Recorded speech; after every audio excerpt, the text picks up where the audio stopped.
ม่พรครับสวัสดีครับสวัสดีจ้าเอามื้อนี้มาตามแนวทางของเจ้าที่รัฐบาลไทยจ้าสายด่วนจ้าโค้งสุดท้ายแบบด่วนๆแบบเน้นๆเนื้อๆไปได้เนาะแม่เนาะเอาเนื้อไปเลยมื้อนี้ฟันไปเลยจ้า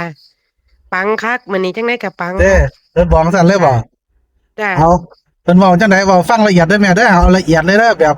ทุกคำเว้าเพิ่นโลดจ้านี่พี่ก็ต้องสิมั่นใจจ้าเพิ่นว่าเล่นไปเลยมื้อนี้รัฐบาลไทยเล่นไปเลยขอกู3 ตัวกูให้มา4 2 5ปังแน่นอนเบิ้น55คันเบิ้นว่าซั่นอย่าไปตัดหลายๆตัดแค่3 ตัวพอเพิ่นว่ามั่นใจคักปานนั้นล่ะตัดแต่3ตัวมันว่าจังได๋ตัด3ตัวก็นี่เด้42แล้วก็52แล้วก็55จบเพิ่นว่าบ่ต้องไปตัดของกูหลายเพิ่นว่า โอ้ต้องไปตัดหลังต้องไปตัดตามหน้าตามหลังจ้ะถ้าสี่จ้ะบ่ต้องอาจจะไปตัด24 25จ้ะเอา4 25แล้วก็เพิ่นหา5จ้ะอ๋อ3ตัวซ้ำนี้ แค่นั้นเพิ่นบอกเอาว่ามาตัวใดก็เลยตัวเด่นตัวเน้นๆเลยตัวเดียวตัวเดียวน่ะเน้นคือ2 หาจ้ะเน้นคือ2 หาเพิ่นเอ็มอีหลีคือ2หาตัวเดียวเลยจ้ะแต่ว่าก็จ้ะเน้นสิบอก2 หาแต่ว่าควรกัน2 4นำเนาะจ้ะ2 หาคันตัวเน้นถ้าผู้ทุนน้อยก็เล่นแค่2 หาเพิ่นว่า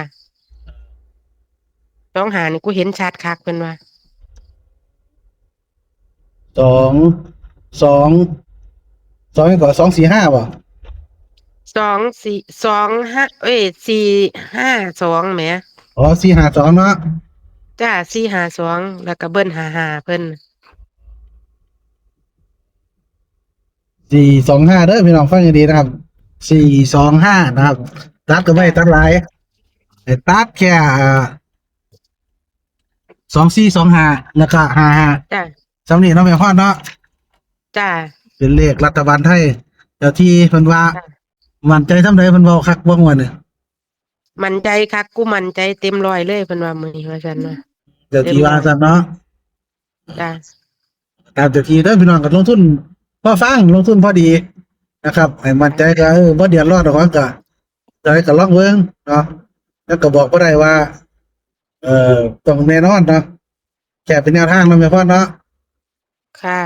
เกี่ยวจังซี่ก็ซื้อไว้เดือดร้อนดอกล่ะไปว่าไงเนาะจ้ะ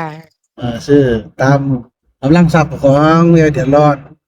คือพอได้ดีทุเนาะนมันเนาะเขาเจ้าไปเอามาห้างเที่ยก็ปังห้างเที่ยก็เนาะคือว่าล่ะแม่นก็ต้องบอกจังซี่นำนะครับจ้ะเนาะก็โอ้อยากให้พี่น้องได้อะล่ะไปว่าไงโลด จ้ะเอาให้โชคให้หมานนำแต่ทีแม่พรเด้อได้มาแล้วด่วนๆขอบคุณแม่พรหลายที่ฝากเลขกับทีมมาแบ่งปันแต่เช้าเนาะจ้ะคจ้ะรับครับเดี๋ยวรวยเดี๋ยวโทรหาหนึ่งจ้ะอาจจะนึงเนาะครับผม